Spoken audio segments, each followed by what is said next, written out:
इस्लाम उसको समझ में आता है जिसको मुस्तफ़ा समझ में आता है। इस्लाम उसे समझ में आता है जिसे सिद्दीक की सदाकत समझ में आती है। इस्लाम उसे समझ में आता है जिसे उमर की अदालत समझ में आती है। इस्लाम उसे समझ में आता है जिसने करबला में इमाम हुसैन को समझा है। इस्लाम उसे समझ में आता है जिसने बगदाद के गौसे आजम की हिस्ट्री पढ़ी है। इस्लाम उसे समझ में आता है जिसे भारत में ख्वाजा गरीब नवाज की हैसियत जानी है। इस्लाम उसे समझ में आता है जो बरेली के कलंदर अहमद रजा का फतावा रज़विया पढ़ा है। इस्लाम उसे समझ में आता है जो ताजुश शरिया का फतावा ताजुश शरिया पढ़ा है। इस्लाम उसे समझ में आता है जिसे कुरान समझ में आता। रामायण, यजुर्वेद, ऋग्वेद, 18 पुराण, महाभारत, इनके समझने वाले को इस्लाम समझ में नहीं आएगा। इस्लाम समझना हो तो कुरान को समझो। जिसने कुरान को समझा उसने इस्लाम को समझ लिया। नारे तकबीर, नारे रिसालत, उलमा अहले सुन्नत, मसलक आला हजरत हजरत अल्लामा मौलाना मुफ्ती गुलाब जिलानी साहिब किबला। वाह वाह वाह, सुभान अल्लाह, सुभान अल्लाह, वाह वाह वाह, जवाब लेंगे, वाह। इसलिए अपनी बच्चियों को स्कूल भेजें तो ब्लाइंडली बिलीव नहीं करें। जिनकी बच्चियां बिगड़ी है उनके घर पे माँ बाप को जाके समझाया गया है कि आपकी बच्ची फला से बात कर रही है। माँ बाप लड़ने लगे, मेरी बेटी पे शक, तहज्जुद पढ़ती है मेरी बेटी, 5 वक्त की नमाज पढ़ती है, मंडे मंडे को रोजा रखती है। ला हौला वला कुव्वता इल्ला बिल्लाह। भाई साहब, वो आपके घर गए हैं पैसे मांगने के लिए नहीं, उनका जाती कोई फायदा नहीं है। कुछ तो है, उसको समझे, उनकी तहकीक करे, उनकी निगरानी करे।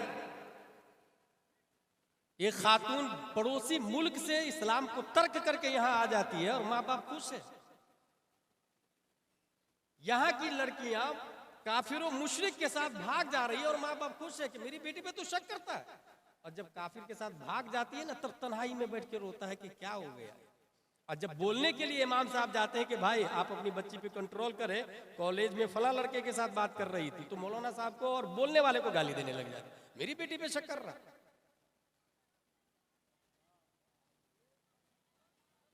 कयामत की निशानी नंबर 4, व तकसुरन निसा, औरतों की कसरत हो जाएगी।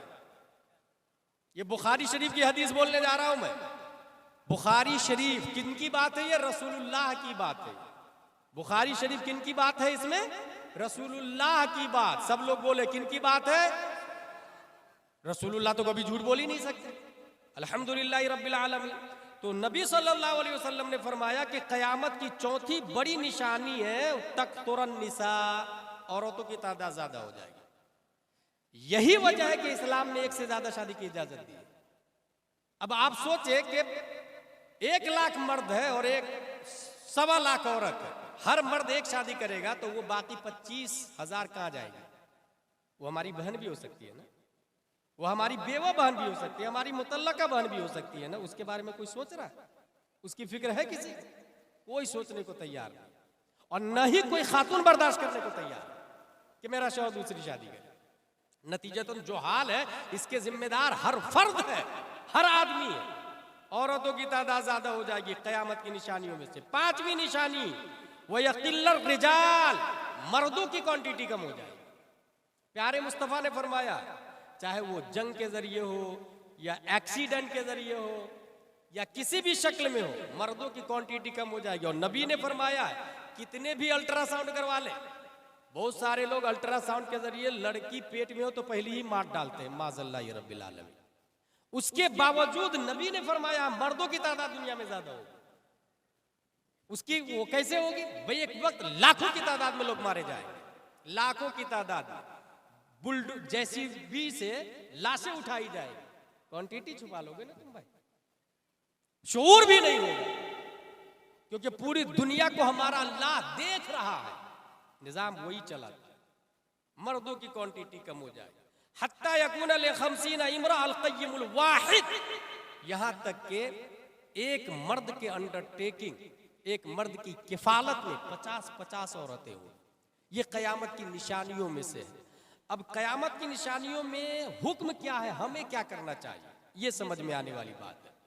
जो चीज कयामत की निशानियों में से जो ये गलत है, जो हराम है, उसे हमको रोकना चाहिए। अगर आपने हराम को रोका तो गोया आप कयामत को रोक रहे हैं। हजरत उमर फारूक आजम के बारे में आया कि उम्मते मोहम्मदिया जहन्नम में गिरी जा रही है। हजरत उमर कमर पकड़ के खींचे जा रहे हैं, खींचे जा रहे हैं। अगर आप देख रहे हैं कि ज़िना आम हो जाएगा और आपके सामने ज़िना हो रहा है तो आप रोके, आप लड़े। अगर आप रोक रहे हैं तो आप जब तक रोकते रहेंगे कयामत की मजाल नहीं कि वो आ जाए।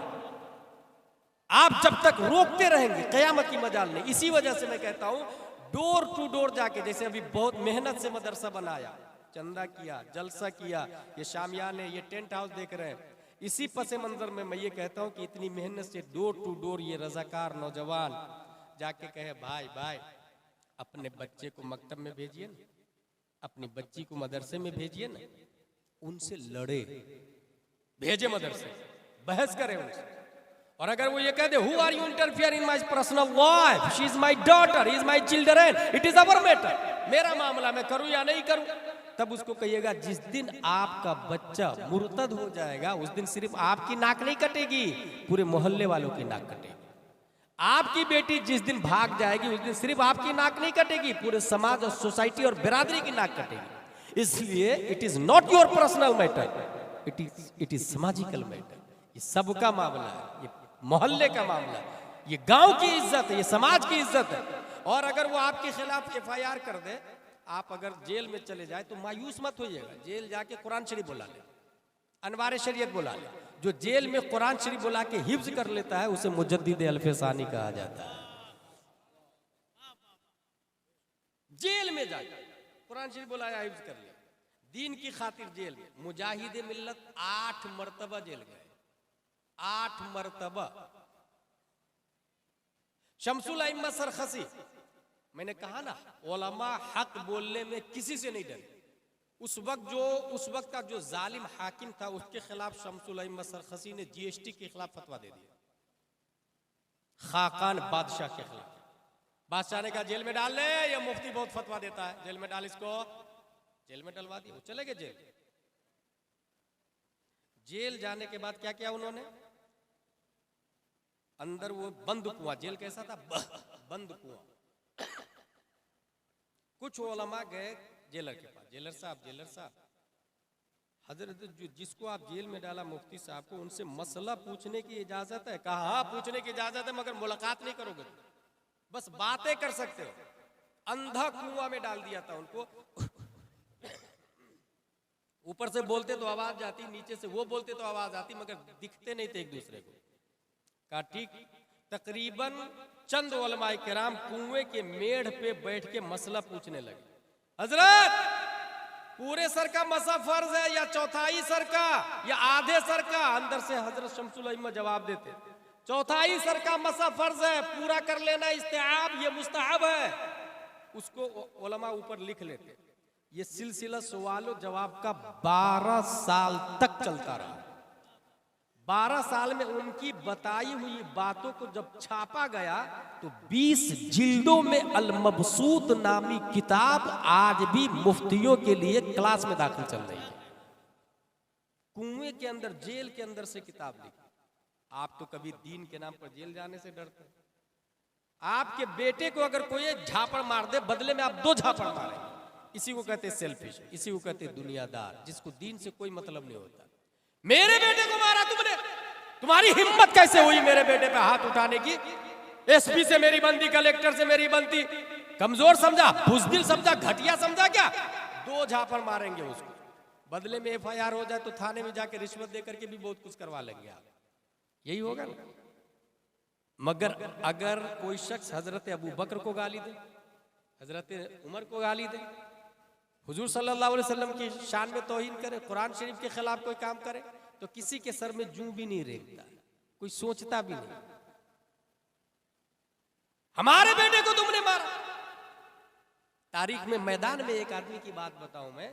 एक आदमी ने, एक बेटे ने अपने बाप से इस्लाम लाने के बाद कहा, बेटे ने अपने बाप से कि जंगे बद्र में आप मेरी तलवार की जद में आ गए थे, मगर बाप होने की वजह से छोड़ दिया मैंने आपको। बेटा ने बाप से कहा जंगे बद्र में मेरे निशाने पर आप थे, मैं चाहता था एक ही तलवार मारता गर्दन उड़ा देता आपकी, मगर बाप होने की वजह से छोड़ दिया। जानते हैं बाप क्या जवाब देते हैं?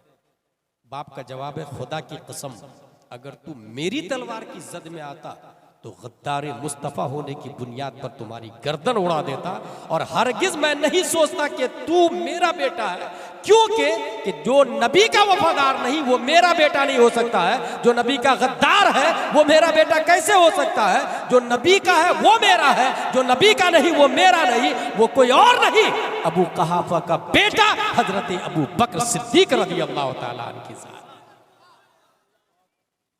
इसलिए हुजूर ताजुल शरीयत जाते जाते एक पैगाम देके गए, सुलह कुल्ली नबी का नहीं सुन्नियों, सुन्नी मुस्लिम है सच्चा नबी के लिए। आज की तकरीर का बुनियादी मकसद जो आप अमल करेंगे वो ये, अपनी मस्जिद में इमाम साहब आलिम रखें, अगर हाफिज हो तो उनकी जगह एक और आलिम लाए, हाफिज को हटाए मत, आलिम उनकी जगह 2 इमाम रखें। हर बच्चा हर बच्ची मस्जिद के मकतब में जाना चाहिए, अरबी के साथ साथ में उर्दू लाजिमन पढ़ाए। अगर कोई ये सोचता है, जैसा होता है ना कि लड़की देखने जाते हैं तो ये कहते हैं कि आपकी बेटी क्या पढ़ाई की है, बोले वो 10वीं पास, बोले दीनी तालीम, बोले हाँ दीनी तालीम है ना, 5 बार कुरान शरीफ भी पढ़ ली। भाई साहब एक बात ज़हन में बैठा ले, 5 बार नहीं 50 बार भी पढ़ ले कुरान शरीफ, ये दीनी तालीम है ही नहीं। किसने बोल दिया कुरान पढ़ना दीनी तालीम है? भाई कुरान समझना दीनी तालीम है, कुरान पढ़ना दीनी तालीम नहीं। Understanding holy Quran, that is दीनी education, not only reading education. Quran खानी का नाम दीनी तालीम नहीं, कुरान दानी का नाम दीनी तालीम है। इसलिए अरबी के साथ साथ अपनी बच्चों को उर्दू, तामीर अदब अव्वल दोम सो, मनवार शरीयत, बार शरीयत, ये लाजिमन पढ़ाए, लाजिमन पढ़ाए। और इस सिलसिले में ये जहन में रखें कि इमाम साहब आपके, चूंकि अगर हम यहाँ पर ये ऐलान करें कि ताजुल शरीयत मस्जिद बनानी है, कौन देगा पैसा? चंद लोग खड़े हो जाएंगे, हजरत हजरत जिसको अल्लाह ने दौलत दी, मेरी तरफ से पूरी मस्जिद का सरिया, ठीक है भाई। दूसरा आदमी, हजरत मेरी तरफ से पूरी ईंट। 5 करोड़ की मस्जिद 5 साल के अंदर बनके तैयार हो जाती है। 5 करोड़ की मस्जिद, देखिएगा गौर कीजिएगा, ये पब्लिक कहाँ जा रही है, इस्लाम से कितना दूर हो गई। 5 करोड़ की मस्जिद तैयार हो गई, क्यों भाई 5 करोड़ की मस्जिद क्यों तैयार हो गई?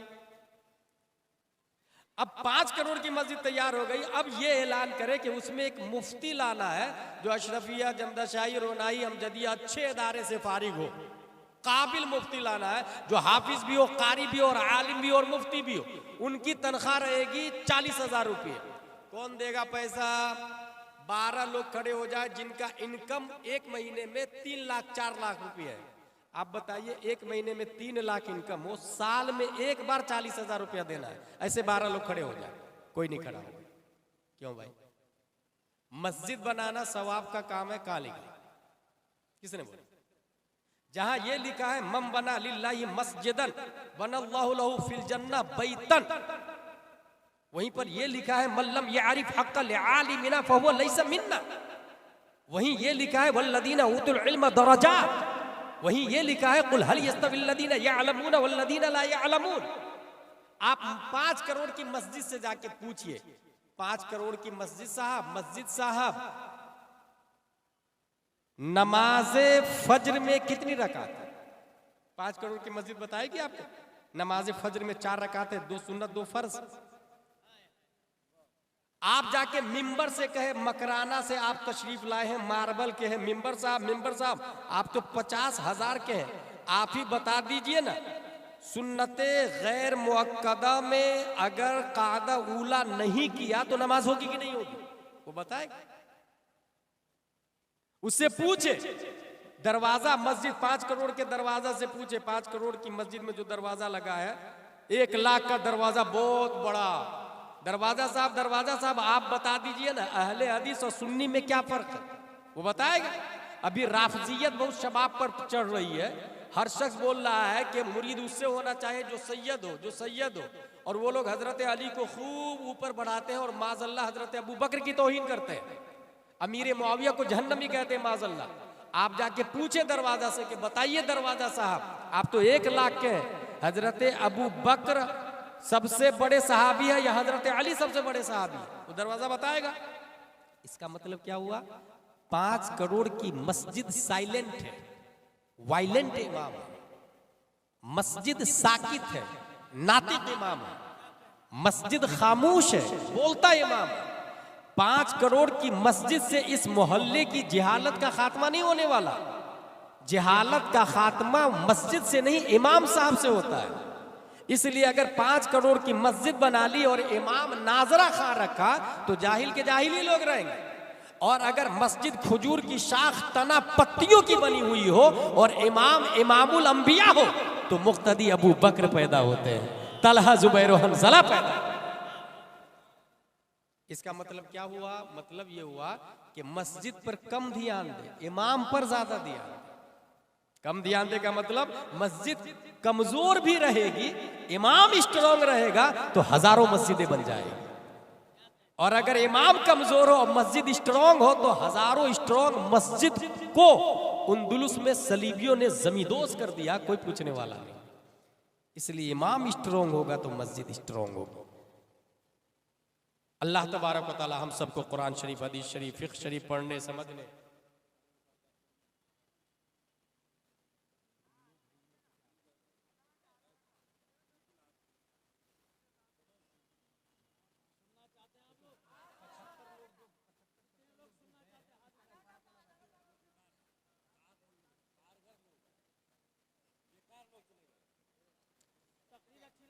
दुरूद शरीफ पढ़े। अल्लाहुम्मा सल्लि अला सय्यिदिना व मौलाना मुहम्मद व आलिहि व सहबिहि बारिक वसल्लम।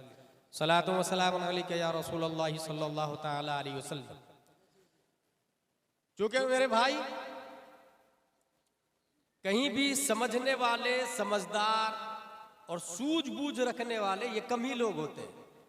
देखिए जितनी खवातीन आई थी उसमें भी 75% जा चुकी है, जितने जेंट्स आए थे उसमें भी 75% जा चुके हैं। ये जो इंतजामिया कमेटी वो अपनी गलती तस्लीम नहीं करेंगे कि हमको आइंदा साल से 12 बजे से पहले जलसा खत्म कर देना है, एक मुकर्रिर खुसूसी बुलाना है और एक नातखा को बुलाना है, नादिर जमाली साहब को बस, और उसके बाद मखसूस टाइम में मखसूस प्रोग्राम हो ताकि सब लोग मैसेज लेके चले जाए। मैं एक बुनियादी मैसेज जो हमको कहा जा रहा है मैं फिर से बोल देता हूँ। बुनियादी बात यह है कि इस वक्त हम लोगों में 98% बच्चे कॉन्वेंट में पढ़ते हैं, सेंट पायस सेंट जोसेफ में पढ़ते हैं। ठीक है, कोई हराम नहीं, कोई बुरी बात नहीं, मगर एक सवाल है कि जो लोग कॉन्वेंट सेंट पायस सेंट जोसेफ से पढ़ के IAS IPS बने हैं, SP कलेक्टर बने हैं, उनसे जाके पूछिएगा कि आपने जो नर्सरी में पुस्तक पढ़ी थी CBSE पैटर्न का, वो पुस्तक कहाँ है? Hey you, what are you asking? I don't know. वो तो बचपना था मेरा, may be my parents know about it. मेरे माँ बाप को पता होगा, उनके माँ बाप के पास जाए। आपका बेटा कलेक्टर है, SP है, आपके बेटे ने जो CBSE पैटर्न में वो जो नर्सरी में किताबें पढ़ी थी वो कहाँ है? बोले वो तो मुझको याद आ रहा है, वो भंगार में ठेला वाले को मैंने दे दिया था। अच्छा, ठेला वाले से जाके पूछे, भाई वो जो कलेक्टर बना है उसने जो नर्सरी में किताब पढ़ी थी वो कहाँ है? ठेला वाले ने कहा मैंने तो होटल वाले को दे दिया। होटल वाले भाई साहब आपने क्या किया? कहा मखसूस साइज में कटिंग करके मैंने समोसा कचौड़ी पकौड़ी डाल के भेज दिया। समोसा खाने वाले भाई साहब आपने क्या क्या कहा? मैंने समोसा खा के पेपर को डस्टबिन में डाल दिया। डस्टबिन के साथ क्या सलूक हुआ?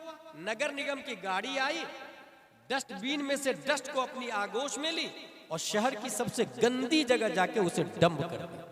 A question arise in our mind, जिसने कलेक्टर बनाया वो शहर की सबसे गंदी जगह पड़ा हुआ है,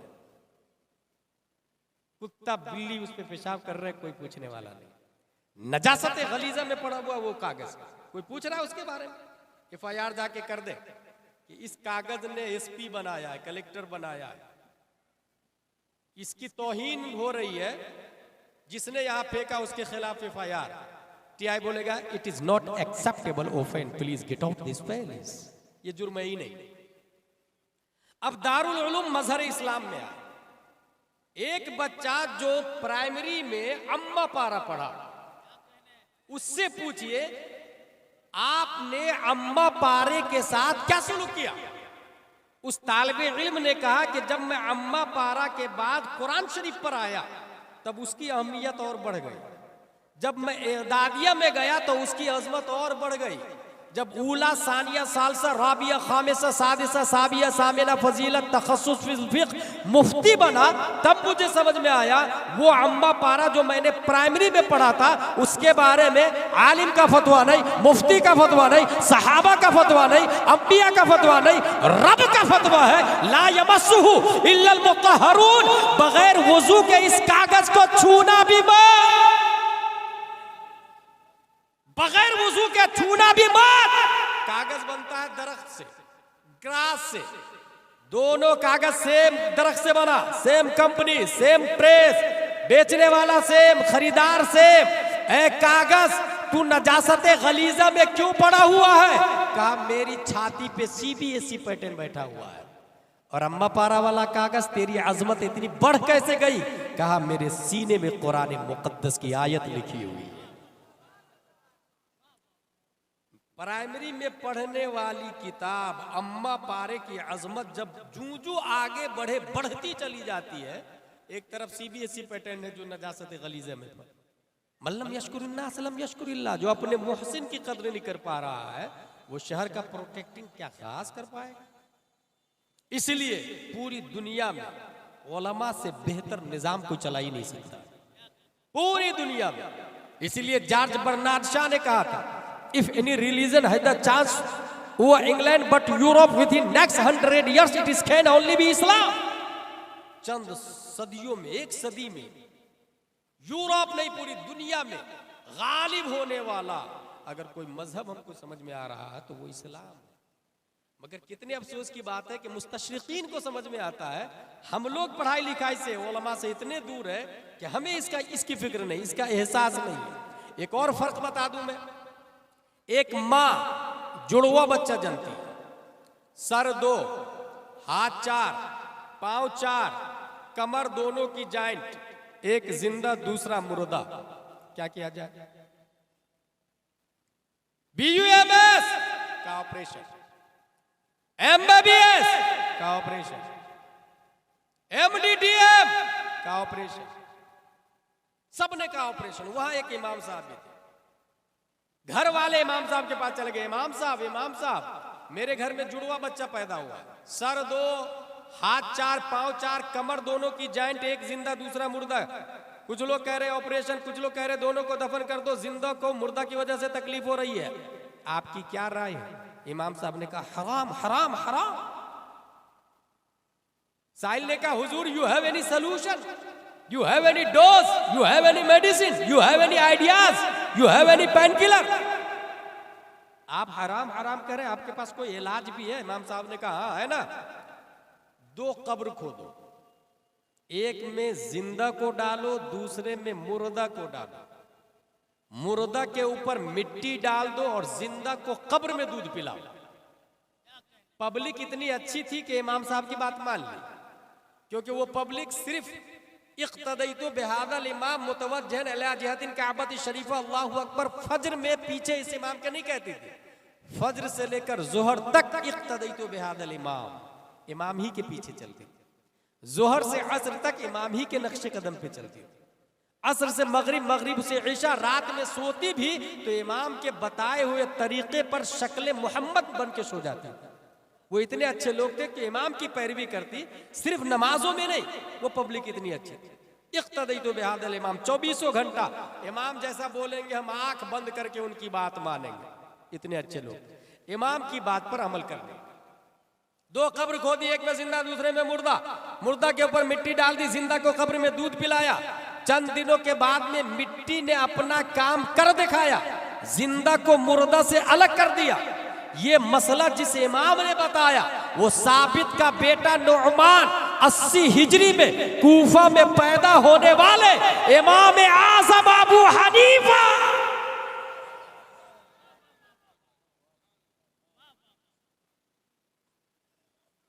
इसका मतलब क्या हुआ?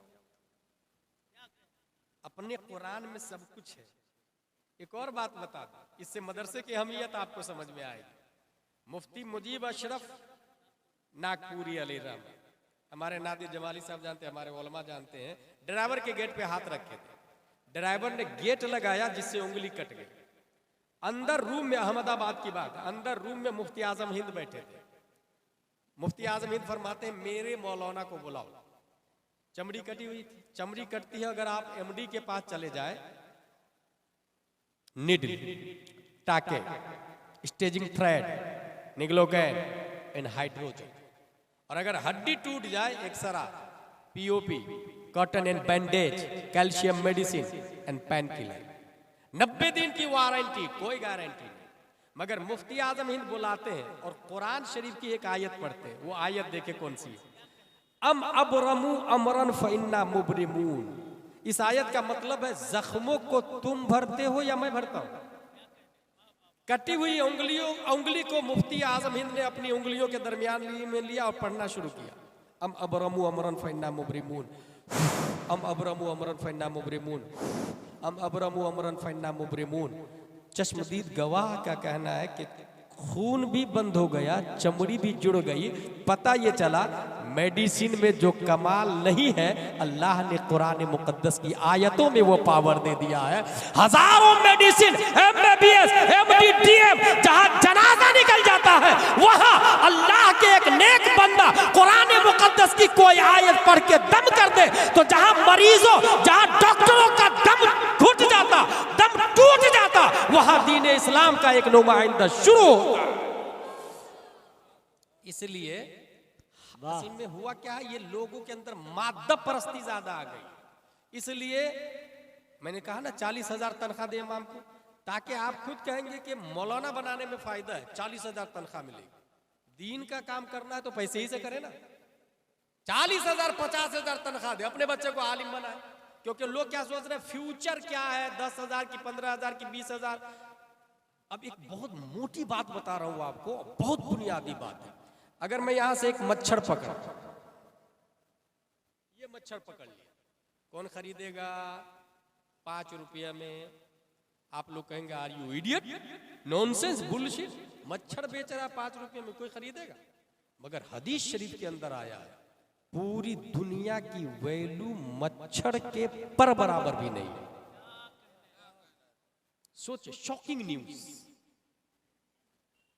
1 स्क्वायर फीट जमीन के लिए बरसों लड़ाई होती, मकान के लिए। मैंने दुनिया में कम ही भाई देखे जो बाप की प्रॉपर्टी में बगैर लड़े अलग अलग हो गए। पूरी दुनिया की वैल्यू मच्छर के पर बराबर भी नहीं है। मच्छर बेचने वाले को बेवकूफ समझा जा रहा है, मगर जमीन के लिए लड़ने वाले को अक्लमंद समझा जा रहा है। सोचे आप, जो जमीन के लिए लड़ रहा है वो बेवकूफ हुआ या मच्छर बेचने वाला बेवकूफ हुआ? पूरी दुनिया की वैल्यू मच्छर के पर बराबर भी नहीं, फिर भी जमीन के लिए लड़े जा रहे हैं। इसलिए कभी भी इख्तिलाफ हो तो मदारिस की तरफ आए। मैं हिंदुस्तान में एक मदरसे को जानता हूं, तकरीबन 400 के आसपास बच्चे हैं, मगर मदरसे में खाना नहीं बनता। गांव वाले कहते हैं जब तक हमारे घर में हम जिंदा है हम खाएंगे, मेहमान रसूल भी खाएंगे। और जानते हैं नादिर जमाली साहब वो मदरसा कौन सा? दारुल उलूम मुजाहिद मिल्लत। 400 तलबा, किचन नहीं है वहां, खाना बनता ही नहीं। गांव वाले कहते मैं खिलाऊंगा, रसूलुल्लाह के मेहमान है ये, और रसूलुल्लाह के मेहमान खाएंगे तो सदक़े में मैं भी खाऊंगा। अगर मटन बनाए तो रसूलुल्लाह के मेहमान की नीयत से बनाए, सदक़े में आप भी खा लेंगे। खीर बनाए तो रसूलुल्लाह के मेहमान को खिलाने की नीयत से बनाए, सदक़े में आप भी खा लेंगे। अगर ये मिजाज बना लिया आपने तो मैं समझता हूं मजहर इस्लाम को अशरफिया बनने में टाइम नहीं लगेगा। मगर इतने सालों से ये इदारा जू का तू है, कोई पूछने वाला नहीं, कोई सोचने वाला नहीं। एक आखिरी बात, इस वक्त चैनल के जरिए दीन को डिस्ट्रॉय किया जा रहा है, तबाह बर्बाद किया जा रहा है, दीन को निस्तो नाबूद किया जा रहा है।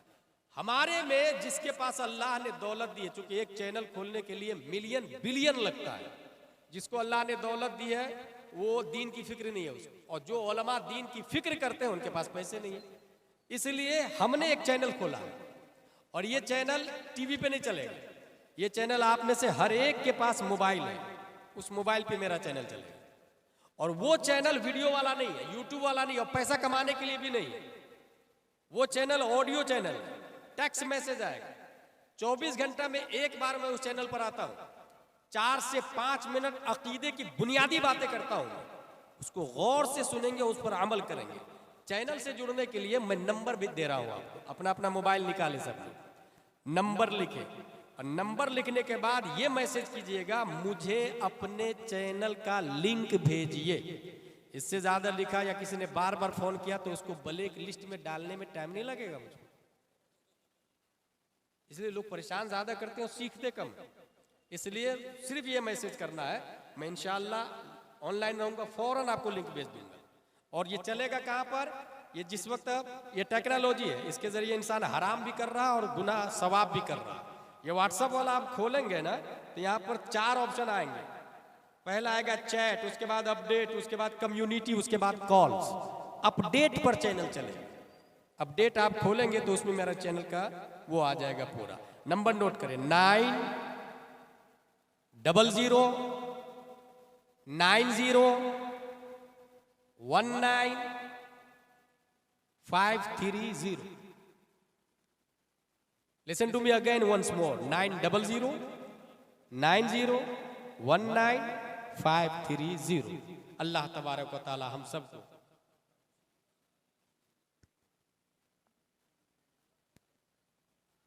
अल्लाह ताला हम सबको कुरान शरीफ, हदीस शरीफ, फिक़्ह शरीफ पढ़ने, समझने, अमल करने की तौफीक अता फरमाए। आप लोगों ने हमको देखा है, उलमाए किराम को देखा है, अल्लाह को नहीं देखा है। और अल्लाह को इंसान देख भी नहीं सकता। अल्लाह को दिल की आंख से तो देखा जा सकता है, सर की आंखों से देखना वो हाल है। अगर कोई ये कहे कि नहीं मैंने सर की आंख से अल्लाह को देखा तो वो मोमिन रहेगा ही नहीं। ये अहले सुन्नत व जमात का अकीदा है। लेकिन अल्लाह एक है, ये दलील है हमारे पास, चश्मदीद गवाह मौजूद है हमारे पास। वो कौन? शबे मेअराज हुजूर सल्लल्लाहु अलैहि वसल्लम ने अल्लाह को देखा है, ठीक है। और रसूलुल्लाह को अबू बकर, उमर, उस्मान और अली ने देखा है। हजरत अली को इमाम हुसैन ने देखा है, उनको ज़ैनुल आबिदीन ने देखा है, उनको इमाम मोहम्मद बाकिर ने देखा, उनको इमाम जाफर सादिक ने देखा, उनको इमाम मूसा काजिम ने देखा, उनको इमाम अली रजा ने देखा, उनको मारूफ करखी ने देखा, उनको अहमद सिर्री सक़ती ने देखा, उनको जुनैद बगदादी ने देखा, उनको अबू बकर शिबली ने देखा, उनको अबुल फजल अब्दुल वाहिद तमीमी ने देखा, उनको अबुल फरह तरतूसी ने देखा, उनको अबुल हसन अली कर्शी हिकारी ने देखा, उनको अबू सईद मुबारक मखजूमी ने देखा, उनको सैयद अब्दुल कादिर जीलानी ने देखा, उनको सैयद अब्दुल रज़ाक ने देखा, उनको सैयद अबू साले नस्र ने देखा, उनको मुहियुद्दीन अबू नस्र ने देखा, उनको सैयद अली ने देखा, उनको सैयद हसन ने देखा, उनको सैयद अहमद जीलानी ने देखा, उनको शेख बहाउद्दीन ने देखा, उनको सैयद इब्राहिम एरजी ने देखा, उनको मोहम्मद भिकारी बादशाह ने देखा, उनको काजी जियाउद्दीन ने देखा, उनको जमालुल औलिया ने देखा, उनको सैयद मोहम्मद ने देखा, उनको सैयद अहमद ने देखा, उनको सैयद फजलुल्लाह ने देखा, उनको शाह बरकतुल्लाह ने देखा, उनको आले मोहम्मद ने देखा, उनको सैयद हमजा ने देखा, उनको आले अहमद अच्छे मियाँ ने देखा, उनको आले रसूल अहमदी ने देखा, उनको अबुल हुसैन अहमदी नूरी ने देखा, उनको इमाम अहमद रजा खान ने देखा, उनको मुफ्ती आजम ने देखा, उनको ताजुश शरिया ने देखा, और ताजुश शरिया को हम सुन्नियों ने देखा। नारे तकबीर, नारे रिसालत, उलमाए अहले सुन्नत, उलमाए अहले सुन्नत, मसलक आला हजरत हजरत अल्लामा मौलाना मुफ्ती गुलाम जिलानी साहब। वाह वाह वाह, सुभान अल्लाह, सुभान। एक और खास बात बता दूं, वाह, अच्छे लोग यहाँ बने होना चाहिए। इसके लिए क्या जरूरी है? इसके लिए जो सबसे बुनियादी चीज है वो ये कि जो लोग अपने बेटे के लिए रिश्ता ढूंढ रहे हैं वो उस लड़की को पसंद करे जो लड़की नकाब पहनती हो। वाह वाह। और हरगिज हरगिज वो बाप अपने बेटे की शादी में 1 लाख 2 लाख 3 लाख 4 लाख की डिमांड न करे, बल्कि उन पर फर्ज है उस निकाह करने वाले पर कि अपनी बीवी को पैसा दे, देन महर के दैन महर। वाह। मर्द पे फर्ज है कि वो औरत को पैसा दे निकाह के लिए। और अगर जिसने कहा कि नहीं 2-3 लाख रुपया ले लिया या 4-5 लाख ले लिया, तो याद रखिएगा हम जब निकाह करते हैं तो क्या कहते जानते हैं? फोला की लड़की दैन महर 7,786 सिक्के राइजुल वक्त अलावा नानो नफका के आपने कबूल किया। लड़का बोलता है कबूल है, कबूल है, कबूल है। लफ्ज क्या है? अलावा नानो नफका के। ये नानो नफका क्या होता है भाई? नानो नफका का मतलब होता है रोटी, चावल, दाल, कपड़ा, मकान, मेकअप, साड़ी, कुर्ती, सलवार। लड़की के जितने लवाज़िमात है वो सब मर्द पे वाजिब है और उसने कबूल किया। सवाल ये है कि जब लड़की का नानो नफका, खाना पीना, कपड़े सब कुछ मर्द पे वाजिब है, उसके जिम्मे जो ही कहा कबूल है उस वक्त से वाजिब शुरू। जब ये कहा कि मुझे कबूल है नानो नफका, तो 5 लाख रुपया जो ले करके आया तो नानो नफका के अलावा निकाह में कहा ये तो झूठ बोल रहा हूं भाई। 5 लाख लिया तो 5 साल का नानो नफका तो बीवी का खा रहा हूं। फिर निकाह में कह रहा कि अलावा नानो नफका के, इसका मतलब वो निकाही में झूठ बोल रहा, तो ये रिश्ता ज्यादा दिन थोड़ी चलेगा। और रिजालो कव्वामून अलन निसा कुरान में आया, मर्द हाकिम है औरत का। क्यों? इसलिए कि आंधी, तूफान, खून, पसीना मैं बहाऊंगा, सूरज की तपिश का मुकाबला मैं करूंगा, हल मैं चलाऊंगा, धूप में मैं कमाऊंगा, आप घर की जीनत बन के रहे। कमा के मैं लाऊंगा, आप घर में खाना बनाए। और अगर उसकी कमाई आप खा रहे हैं तो रिजालो कव्वामून अलन निसा कहाँ हुआ? अन्निसा व कव्वामा अलन रिजाल हो गया भाई साहब। फिर निजाम उल्टा चलेगा, फिर दरहम बरहम निजाम होता है। इसका मतलब वो मर्द ही नहीं है जो बीवी की कमाई खा रहा है। और 5 लाख रुपया लिया तो वो मर्द का नामर्द है।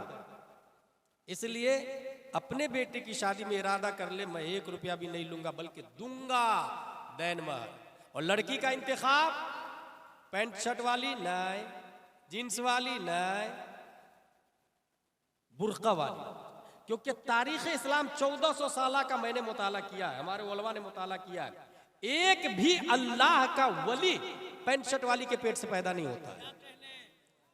जितने तादु शरीयत 1400 साल में पैदा हुए हैं वो सब नकाब वाली के पेट से पैदा हुए हैं। जितने मुजाहिदे मिल्लत पैदा हुए हैं वो नकाब वाली के पेट से पैदा हुए हैं। जितने ख्वाजा मुजफ्फर हुसैन पैदा हुए हैं वो नकाब वाली के पेट से पैदा हुए हैं। बल्कि जितने मुफ्ती मोतियुर रहमान पैदा हुए हैं वो नकाब वाली के पेट से पैदा हुए हैं। जितने मुहद्दिस कबीर पैदा हुए हैं वो नकाब वाली के पेट से पैदा हुए हैं। क्योंकि जो नकाब पहनती है वही असल में कनीज़े फातिमा ज़हरा है। और जो फातिमा ज़हरा की कनीज होगी तो एक जमाने में हजरत फातिमा ने शब्बीर और शब्बर को पैदा किया था।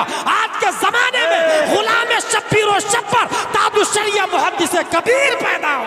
नारे तकबीर, नारे रिसालत।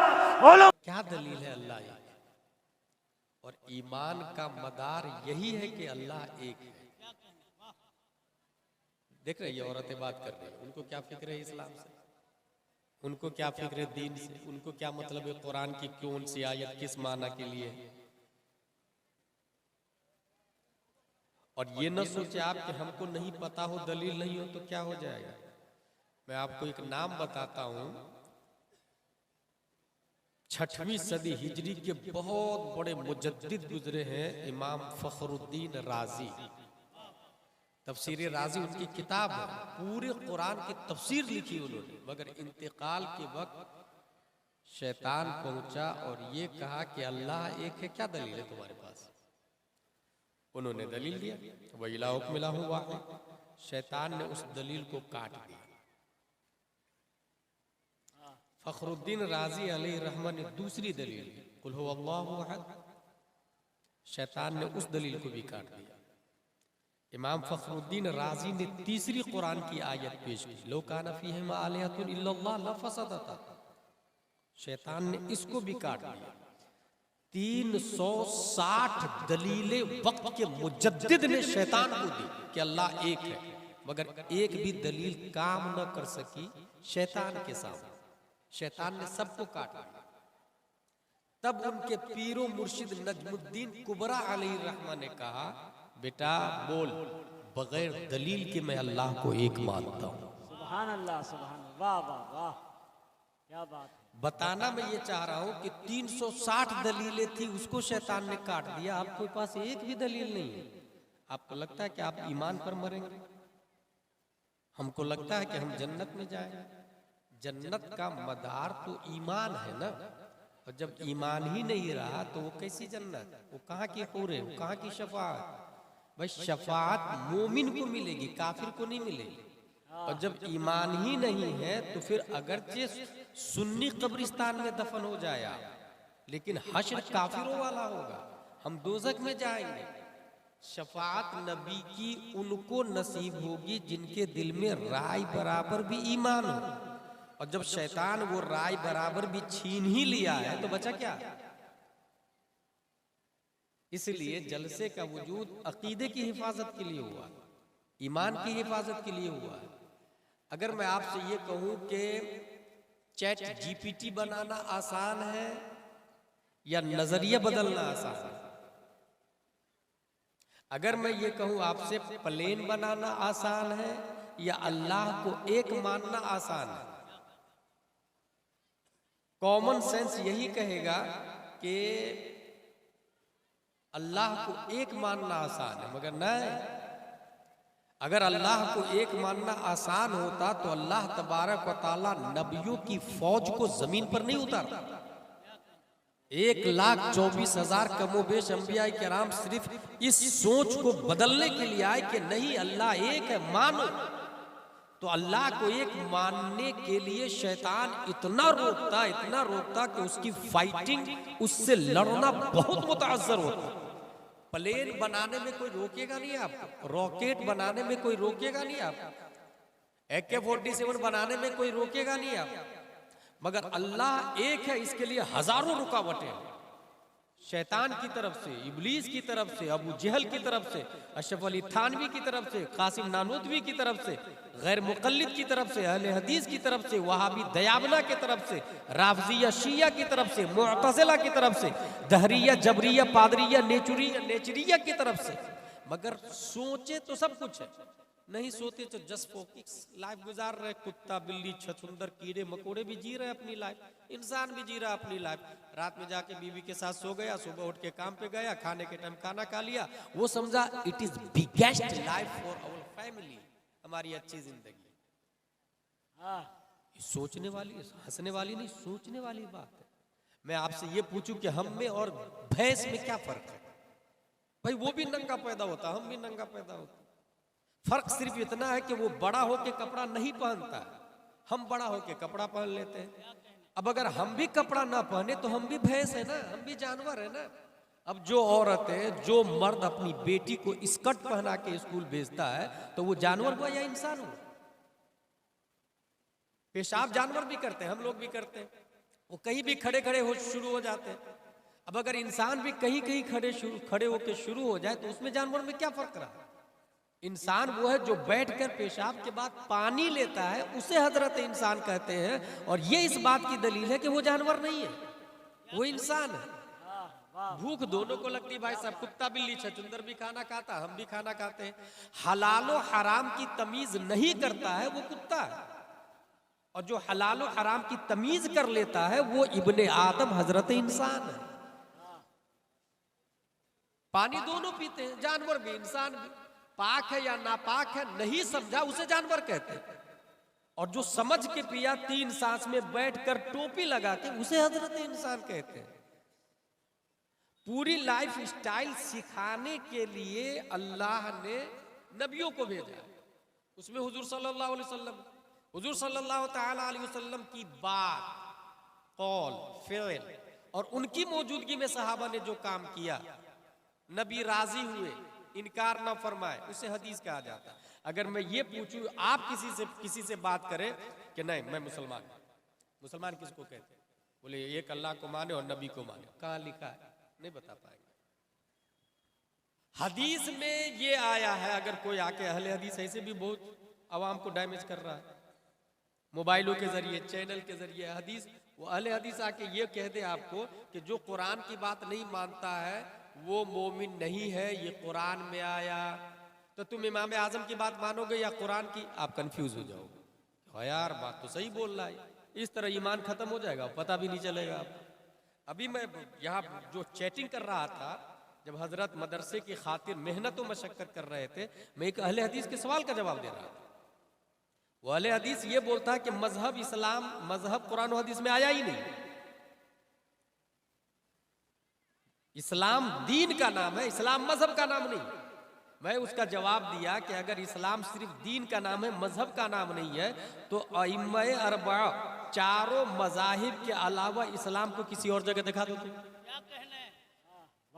इस्लाम या तो मालिकी शक्ल में होगा, या हनफी शक्ल में होगा, या हम्बली शक्ल में होगा, या शाफई शक्ल में होगा। इन चारों के अलावा इस्लाम कहीं दिखा दो। अब आपसे पूछे ये कहाँ लिखा, मैंने दलील पेश की। मैंने कहा बताओ कुरान शरीफ में फसअलू अहल जिक्र में, अहल जिक्र से कौन से लोग मुराद है? कुरान शरीफ में आ जाए वो मयुशाक़िक़िर रसूल मिन बाद मा तबय्यन लहुल हुदा व यत्तबि गैर सबीलिल मोमिनीन। सबीले मोमिनीन के अलावा चलने वाला गुमराह हो जाता है। यहाँ मोमिनीन के रास्ते से क्या मुराद है? ये जवाब दे रहा था, मुझ पे जवाब देना जरूरी था। कुछ वो ग्रुप में बात आ गई थी, चैनल पे बात आ गई थी। तो उलमाए किराम को दीन का दर्द है, और यहाँ हमको यही नहीं पता कि अल्लाह एक है, कहाँ लिखा हुआ है, क्या आयत है। अच्छा, इसकी बनिस्बत मैंने मिस्र में देखा कि वहां पर जिस वक्त मैं टैक्सी में बैठ के फिरौन को देख करके वापस आ रहा था। फिरौन की मम्मी रखी हुई है, याद रखिएगा। फिरौन बहुत बड़ा मरदूद और जालिम था। वो बोल रहा था मैं खुदा हूं। अल्लाह ने उसकी लाश को इबरत के लिए रख दिया। आज म्यूजियम में रखा हुआ, हिल्टन म्यूजियम में। 5 रुपया लगता हम लोग को देखने के लिए, अजहर के स्टूडेंट को। जब देखने के लिए वापस आए तो टैक्सी ड्राइवर से हमने बात की कि हम फिरौन को देख करके आ रहे हैं। उसको खुद ही नहीं पता था फिरौन यहाँ पर है। बहरहाल उस टैक्सी ड्राइवर ने एक आयत की तिलावत की। जब मैंने कहा अंता लम तारिफ फिरौन, उसने कहा ला ला लाकिन यौम ला यनफउ मालु वला बनून इल्ला मन अतल्लाह बिक़ल्बिन सलीम। ये टैक्सी ड्राइवर पढ़ रहा है।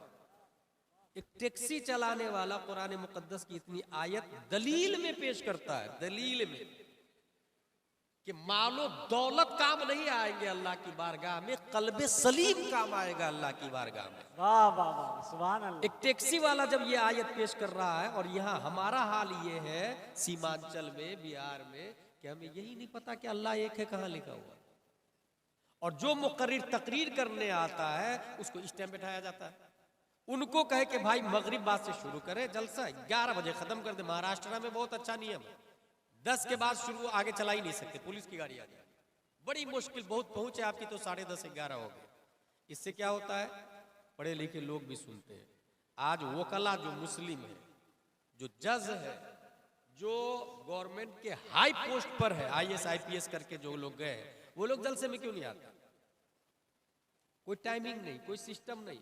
उधर पैसा उड़ा रहा, उधर नारा लगा रहा, उधर बेनज़मी बदनज़मी है। यहाँ पर मैं अभी जब वुजू करने के लिए गया तो तकरीबन 10 औरतें लाइन लगा के टॉयलेट बाथरूम में खड़ी। कौन जिम्मेदार है इसका? जो लोग अपने घर में हर साल टाइल्स बदलते हैं, वो रसूलुल्लाह के घर में टॉयलेट बाथरूम नहीं बनवा सकते? जो लोग अपने घर में हर साल दरवाजे का कलर बदलते हैं, वो मेहमान रसूलुल्लाह का घर है, मदरसा, मजहर इस्लाम, उसके दरवाजे में कड़ी है कि नहीं उसको नहीं देख सकते। जब हर साल जलसा हो रहा है यहाँ पर, तो हर साल के लिए खवातीन के लिए अलग, जेंट्स के लिए अलग इंतजाम होना चाहिए ना भाई। इस इंतजाम पे कौन गुफ्तगू करेगा? इस इंतजाम पे कौन गौर करेगा? इसका जिम्मेदार कौन होगा? हदीस शरीफ में यह आया कि 4 हदीसें ऐसी है जिस पर, हदीस शरीफ हुजूर सल्लल्लाहु अलैहि वसल्लम के कौल फिल तकरीर को कहते हैं। अबू दाऊद शरीफ में ये आया कि 4 हदीसें ऐसी है जिस पर इस्लाम का मदार गर्दिश करता है, यानी बुनियादी हदीस 4 है। पहली हदीस इन्नमल अमालु बिन्नियात, आपके हर काम का, हर अमल का हिसाब होगा आपकी नीयत के हिसाब से।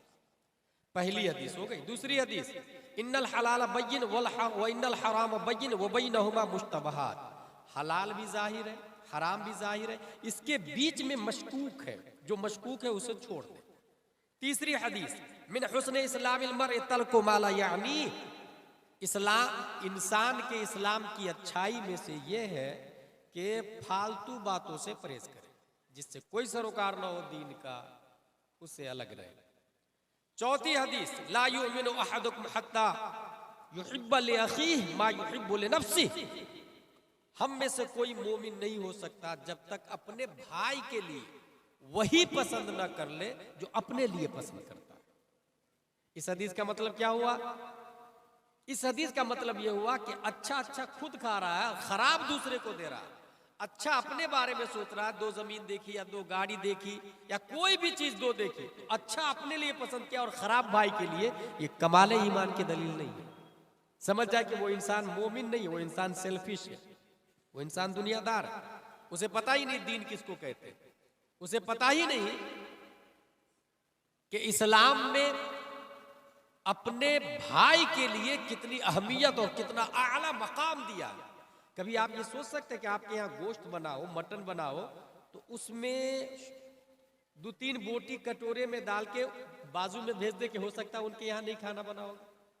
मगर एक जमाना ऐसा भी था कि इंसान अच्छा खाना बनाता तो गोश्त कटोरी में डाल के, शोरबा डाल के पड़ोसी के यहाँ भेजता। तो पड़ोसी ये कहता था कि अल्लाह का शुक्र है कि मेरे यहाँ आज सब्जी का इंतजाम है, बाजू वाले भाई को दे दीजिए ना। इस तरीके से घूम फिर करके 10-15 घर से वो कटोरी रिटर्न भी आ जाती।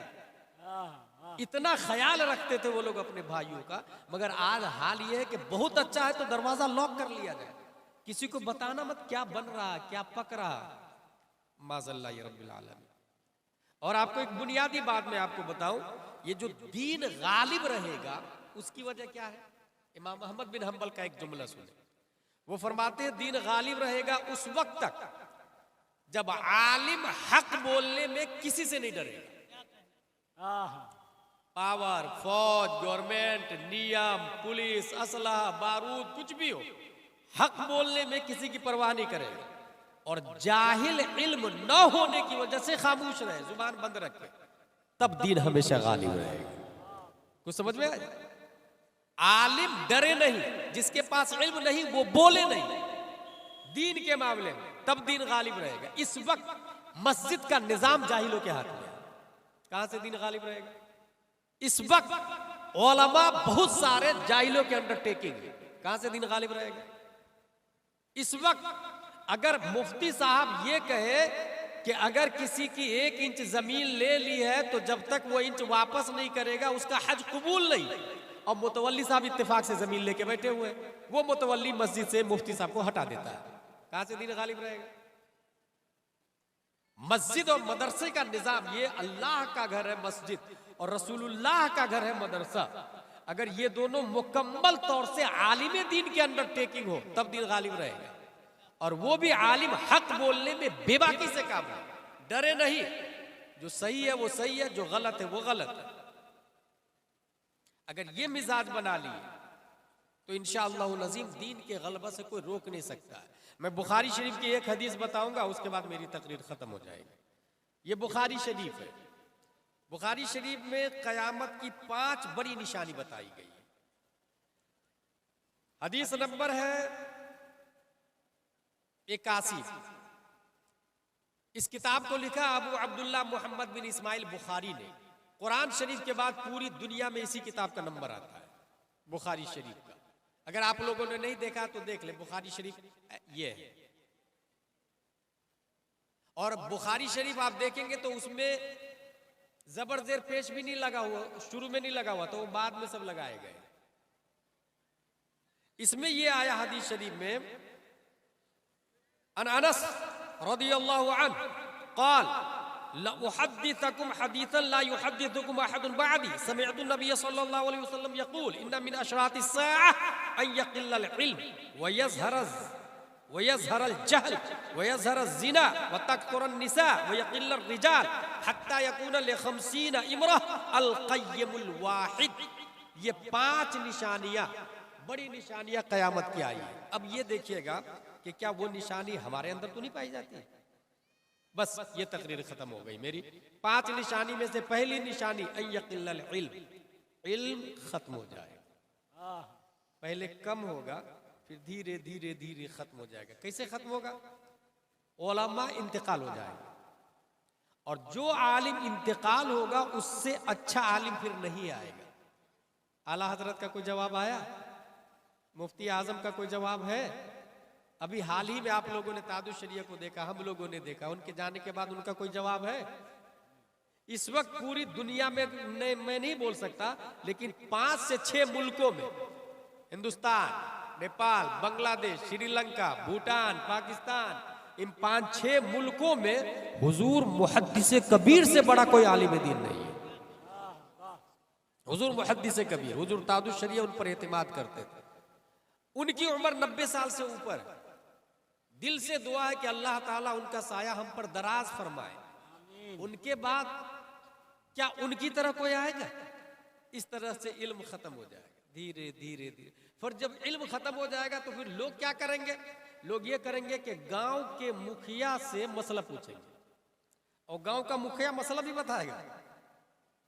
वो मसला बता के लिख के भी दे देगा और कहेगा लिखने की जरूरत क्या, मैं बोल रहा हूं ना, और डर के मारे लोग मान भी लेंगे। वो भी गुमराह होंगे, दूसरों को भी गुमराह करेंगे। पहली निशानी। अब आप अपने एरिया में देखिएगा, आपकी मस्जिद में इमाम साहब आलिम है या गैर आलिम? यहां एक मसला जहन में रखें, जो हाफिज होता है वो आलिम नहीं होता, जो कारी होता है वो आलिम नहीं होता, जो नाजरा खा होता है वो आलिम नहीं होता।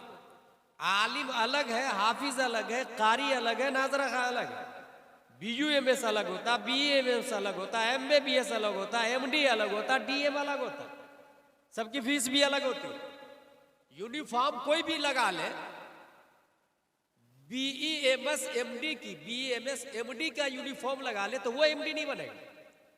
बहरहाल कुर्ता पजामा टोपी सबको पहनना चाहिए, इसमें कोई शक नहीं, लेकिन कुर्ता पजामा टोपी वाला, हर कुर्ता पजामा टोपी वाला मुफ्ती हो बिल्कुल नहीं। हर कुर्ता पजामा टोपी वाला आलिम हो हरगिज नहीं। हर कुर्ता पजामा टोपी वाला हाफिज हो हरगिज नहीं।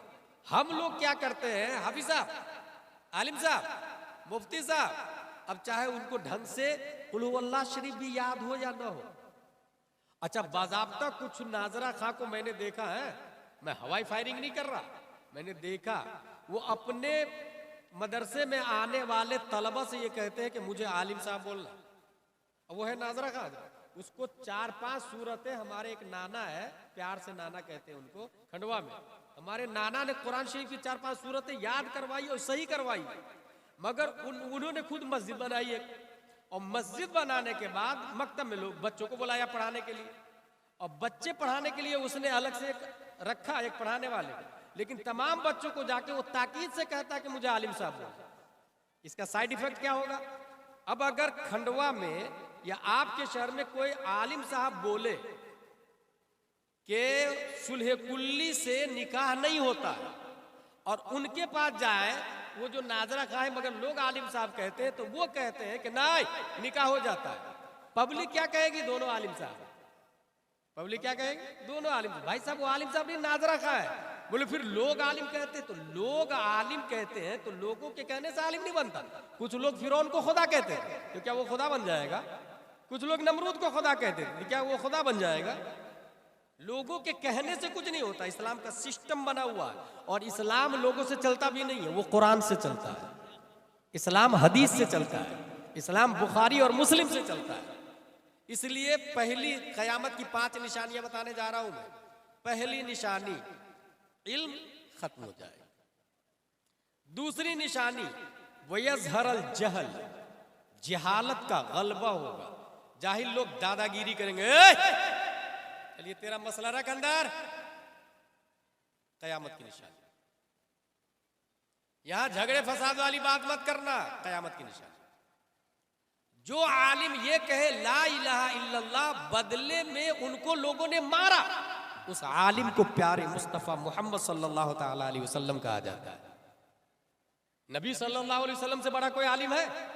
नबी ने जब ये कहा ला इलाहा इल्लल्लाह, सब लोगों का माहौल अच्छा था, सब लोग हजारों खुदा की इबादत कर रहे हैं, मगर नबी ने कहा नहीं ला इलाहा इल्लल्लाह। लोगों ने गालियां दी, मारा भी, घर भी छोड़ना पड़ा। अब आप हक बोलने पर ये कहेंगे झगड़ा लड़ाई नहीं होना चाहिए, बंद करो इसको, इसी को कहते हैं जाहिल लोग गालिब आ जाएंगे। समझ जाए आप, कयामत करीब है। 2 निशानी हो गई, 5वें निशानी पर खत्म कर दूंगा मेरी तकरीर। तीसरी कयामत की बड़ी निशानी है वो यज़हर ज़िना, ज़िना की कसरत। कैसे? बहुत आसान लफ्जों में, आपको हैरत होगी बताऊं। इस वक्त पूरी दुनिया में कितने मुल्क हैं आप लोग को पता है? नियर अबाउट 208 मुल्क हैं। 208 मुल्कों में 150 से ज्यादा मुल्कों ने ज़िना बिर रज़ा को जायज करार दिया और पार्लियामेंट में पास कर दिया गया। फिर से मेरी बात नोट करें, 208 कंट्री है, 150 से ज्यादा मुल्कों में पार्लियामेंट में बात हुई है। ज़िना की दो किस्में किया, ज़िना बिल जबर, ज़िना बिल रज़ा। अगर लड़का लड़की दोनों राजी हो, जैसे वैलेंटाइन डे अभी आ रहा है, हजारों लड़का लड़की गुनाह कबीरा में गिरफ्तार हो, दोनों राजी हो तो ये जुर्म है ही नहीं।